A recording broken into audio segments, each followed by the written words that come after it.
Nú ætlum við að hverfa til ársins 1995 og Garri Kasparov teldi tvisvar á því ári efanskapit. Fyrstu skákinni teldi hann á móti Heroin Pickett í minningaskákmóti Max Euwe í Hollandi og það hefur eflaust komið öllum óvart að hann skildi tefla efanskapit. Það var svona meira þekktu fyrir að tefla skóska leikinn og spænska leikinn. Við skulum vinda okkur í þetta. Nú B4 og hérna verður að mínum mati svartur að drepa B4 en Heroin Pickett var eitthvað slegin út af læginu og leik biskup B6 sem ég held að menn séu nú ekki mikið að tefla í dag. Þá kom A4 hótar auðvitað A5 A5, B5, rittari D4 og D4. Hvítur semst fer bara strax í það að taka við miðborðið og opnar auðvitað fyrir biskupinn og svartur þarf aðeins að passa sig hérna að vera ekki undir í liðskipan. Rittari D4 hrókering rittari 1-7 biskup G5 Kasparov teflir þetta mjög virt og leppa rittari á E7 svona heftir svolítið virknina hjá svörtum. Pickett legg H6 og setur upp í D4 og allt í henni hvítu góð með svona frekar sterkt miðborð og rittarinn að fara á C3 og D5 og vandamæli á svörtum þetta biskupinn á C8 hann þarf að koma sér inn í skákina en Pickett reiknaði með drókning D6 myndi redda málunum sem að hóta D4 piðinu en það var ekki alveg svo einfalt. Rittari C3 gefum D4 piði og ef drókning drepur þá var rittari D5 sterkuleikur. Ég skal sína hvernig getur telst. Hrókering var líklega bara best að drepa D4 hróku D1 ef hann leikur biskup B6 þá þessi staða algjörlega hræðileg sko. Þá svartur vissulega piðin yfir en við sjáum að biskupinn og hrókurinn á A8 þeir verða bara ekkert með í skákinni þannig að þetta nú svona dálítið grát brosleg stað á svartan. Nú biskup C5 þá hefði getið það svona einhvern veginn E5 svona heftir svarta svolítið mikið það erfiðleikum að koma biskupinn og C8 út og þetta A6 þetta góða leikur. Það má náttúrulega ekki dreif með biskup á A6 þá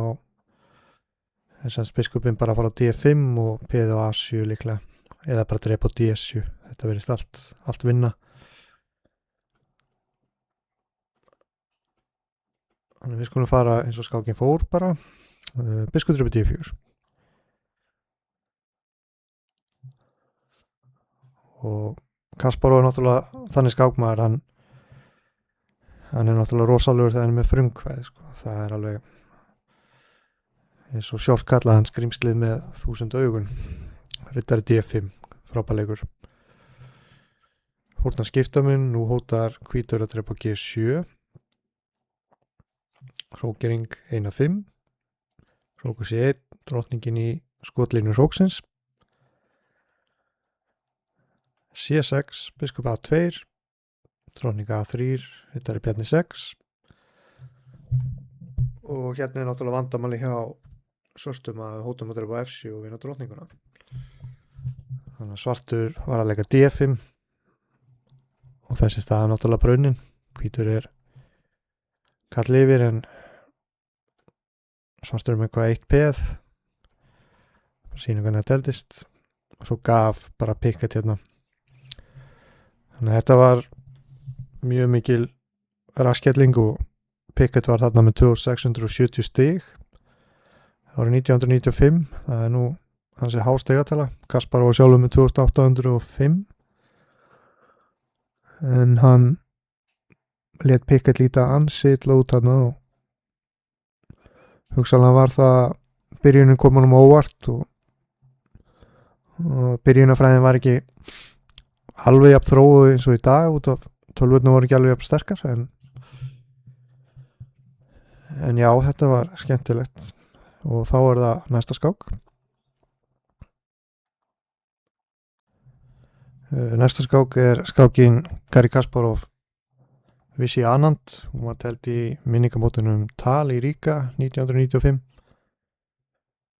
en Kasparov hefur nefnt að hann hafi aðeins skoðað Evans Gambit fyrir Amy við Karpov kringu 1990 en hafi svo ákveðið að halda sig við skóska leikinn. Hann kom náttúrulega með margar nýjar hugmyndir í skóska leiknum á sínum tíma. Anand var þarna sem sagt númer 2 í heiminum og já, við skulum vinda okkur í þessa skák. Nú E4, E5 B4 tekið á B4, það er besta svarið á móti Evans Gambit. C3 og hér leik Anand biskup Einars7. Kasparov hefur sjálfur sagt að biskup A5 sé best á móti Evans Gambit og leika svo D6. Getur svona einhvern veginn og þessi staða endar yfirleitt svona nokkuð jöfn eftir einhverja leiki en það er erfitt að fyrir hvítan að halda því fram að fá betra tafl sko. Þannig að Kasparov telti náttúrulega á þessum árum hann hefur ákveðið að tefla Evans Gambit þarna til að reyna að slá Anand svolítið út á laginu og menn eru nú kannski ekki að stúdera Evans Gambit á hverjum degi. Anand leik hérna biskup Einars7 og Kasparov svaraði með D4 og riddari A5. Þetta hefur nú þótt svona traust leið en á þessum árum þá var hvítur yfirleitt að drepa á C4 til að bletta svona einhvern megin. Kasparov segir sjálfur að þessi staða sé bara jöfn og hann teldi eina skák á móti short með hvítu í þessu en sú skák endaði jafntefli. Hér hafði Garri aðra hugmyndir og leik hérna biskup Einar2. Nú Karo Anna hefur sjálfur leikið biskup D3 hérna, þá er svona kannski hugmyndin að hann er að tefla upp á eitthvað miðborð á D4 fyrir peði sko og E4 eitthvað svona hugmyndum en Kasparov valdi drótning biskup Einar2 tekið á D4 og D6 kemur kannski til greina en þá var náttúrulega svartur kannski að fórna peðinu tilbaka. Ég veit nú ekki alveg hvernig þessi staða stendur svona í fræðunum en það var hvítur að ná í peði tilbaka allavega. Drepa á D4, drótning drepa D4 og Kasparov vildi fá svona einhverja glænýja stuð á móti Anand þar sem hann þurfti svona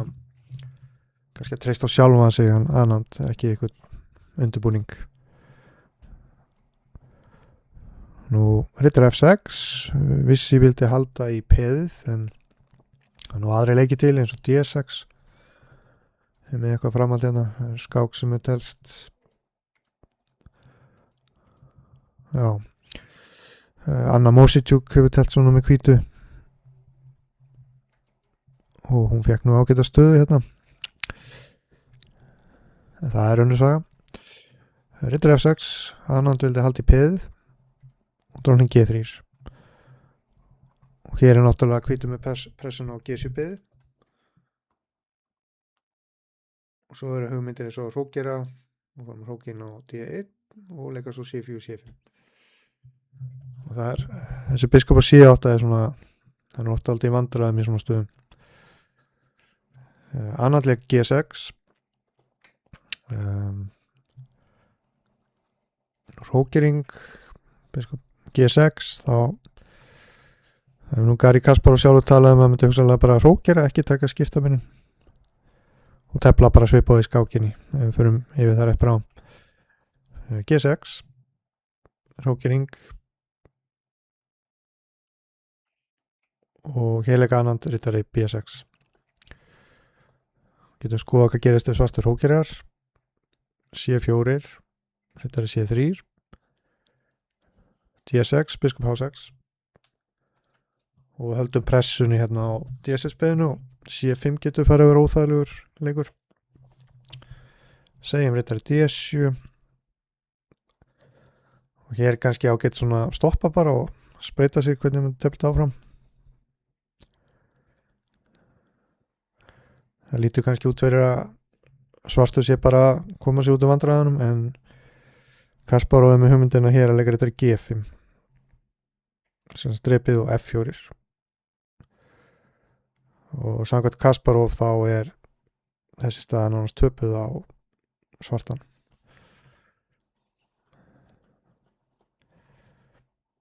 Skulum baka og annar getur B6 C4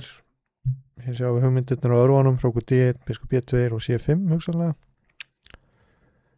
og svo getur þetta riddarinn fara á C3 D6, hrókur D1 og hér gerði annan mistök riddari D7 sem er nú mjög náttúrulegu leikur.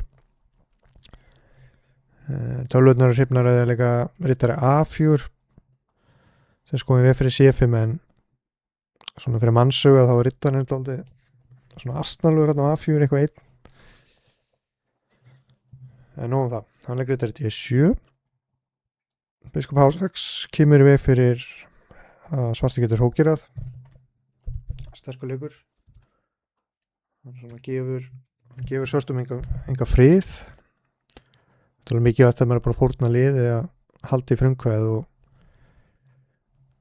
já, og verður ekkert að gefa anstæðingunni tíma til að laga konginn til dæmis eins og hérna hann tók á E5 og riddari drepur E5 riddari C3 og C5 var annar leikur sem kom til greina svipuð hugmyndu í skákinni eftir riddari C3 þá er hugmyndin C5 og riddari D5 annar leik F6 búið til reit og F7 fyrir riddaran C5 og tekið á D6 og þessi staði gríðarlega erfið á Svartan þó hann sé tveimpiðum yfir þá skiptir það ekki mála þegar svo margar opna línur og Svarti kongurinn á E8 annan draf með peði og hann hefði geta reynt að drefa með biskup en þá er biskup B5 skák sterkur segjum biskup D7 og gefum biskup G7 hérna drepur svo F6 C6 þá er biskup F4 og þessi staða er náttúrulega bara búið það er bara hrókur drepur D6 sem hann drepur á D6 og hrókur E1 eða eitthvað svoleiðis og riddarinn getur fara á D5 þetta er algjör pökkun sko C drepur D6 drottning 1-3 sterkuleikur valdar á H6 og hótum biskup G7 og biskup drepur F6 jafnvel þetta er D5 og sjá maður vonum helstu leiki biskup B5 hrókur E1 og bara fullt að leikum annan drap á H6 biskup F8 erfitt að finna leik sko drottning 1-3 kongur F7 riddari D5 þá er hugmyndin hugsanlega hrókur AC1 hrókur C7 þetta með biskup D7 og kemur bara drottning B3 það er mjög erfitt á Svartan síns mér svo er þetta að taka á B7 annar leik biskup E6 riddari F4 drottning 1-7 og hér kom svona klassa leikur hjá Kasparov stundum er bara sterkasti leikurinn sem býr til hótun og hann leik hrókur 1-1 þá hótar hann bara biskup D3 eða biskup B5 og hótar biskupnum á E6 og ef biskupin fer eitthvað þá kemur hann B3 skák og drottningin hún í E7 og hérna gaf bara annan sattu lífdaga var bara bara diskastið á stuðunni sem hann er með og það aldrei fyndið hérna eftir sem sagt 21 leik þá er Svartur með alla kallan upp í borði það er náttúrulega ekki alveg til útflutnings biskup 1-6 riddari F4 drottning E7 hrókur 1-1 ef hann er ekki biskup H6 þá bara biskup C4 þetta var mjög vel eftir þessum skákum á sínum tíma ég var 15 ára þarna náttúrulega mikill aðdáðandi Garri Kasparovs og það var alveg merkilegt hvað hann fór illa með anstæðingarna sína. En ég held svona í dag sé svona á þessu leveli sé miklu erfiðar að gera eitthvað svona tölvurnar eru búin að svona neutralæsa flesta gambíta, það er erfitt að tefla gambíta á hæsta leveli. En þetta voru glæsilega skákir hjá Kasparov. Takk fyrir.